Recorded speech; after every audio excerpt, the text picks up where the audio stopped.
Mayong adlaw sa tanan. Karong Domingo ha, ato nasab nga pamalandungan pamilya gihapon. Apan kini ubos sa titulo Marriage and Family, the Wellspring of Life and Love in the Church. Una sa tanan, pasalamat ta dinhi sa Pilipinas to kay bisan hantod karon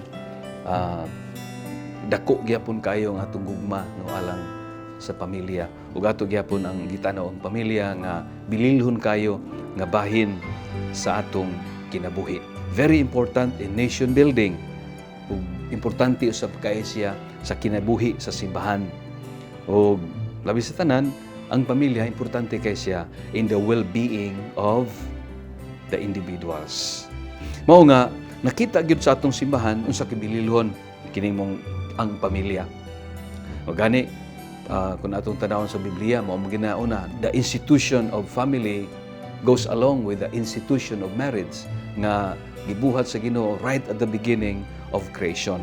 Mao nga sa miaging tuig ang Santo Papa nagpatawag kining special synod on the family. Unya humanian mo mong synod ang post-synodal exhortation sa Santo Papa nagsaysay, naghatag nindot kayo nga pamalandong may tungod sa kabililhon sa pamilya. Among others, mingon siya, karong mga panahon na because there is now the distribution. Wa lang ma-focus ang duties, responsibilities of task. Diya lang sa usa ka membro sa asawa. Kung dili ka atong makita, bisan ganin ni sa ato, ang mga responsibilidad sa pamilya, gibahin na gyud. Banag, asawa, o gani, ngadto sa mga anak. And because of that, there's greater freedom of the individual.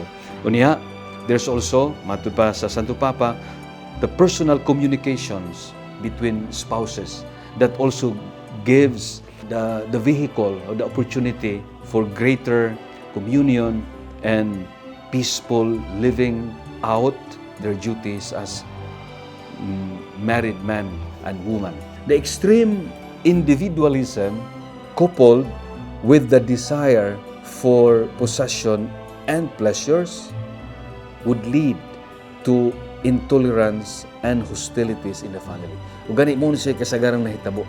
Ngano nga daghan magayong managbulag no kay wala na man and woman, the wife and the husband become so intolerant to one another niya.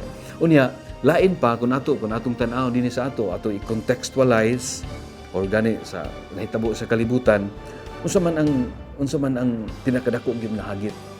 Kita nahibaw kita ng tanan nga dako kayong hagit sa pamilya karon mao man ang the redefinition of family. The family is not only between man and woman, it can also be between man and man, or mo say the redefinition which is so against the scriptures. Ikaduha, ang pagkawala na sa forever no sa mga batan-on pa na that family, that marriage will no longer be until death do us part. No, mo na ang saad.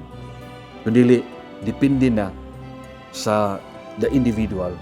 Diha magud sa kaminyoon para nako once somebody would enter into marriage, actually one is giving away part of his freedom as kabahin ni siya sa commitment.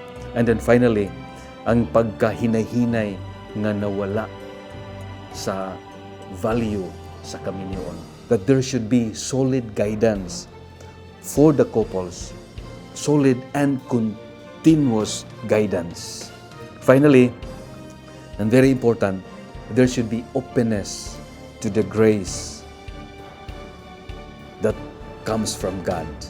Para nako, muna nindot kayo ang banag asawa nga nagtabangay sa usa-usa, nga diha silang kaminyon, niguha ang ilang kanindot, para nako mo nay nindot kayo nga witnessing sa kami niyon. And if you see people like this, then we can proclaim that it is possible, that faithfulness until death is possible.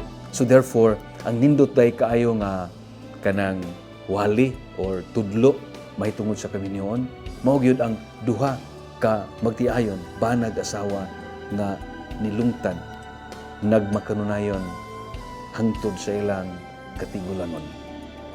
Salamat og mayong adlaw sa tanan.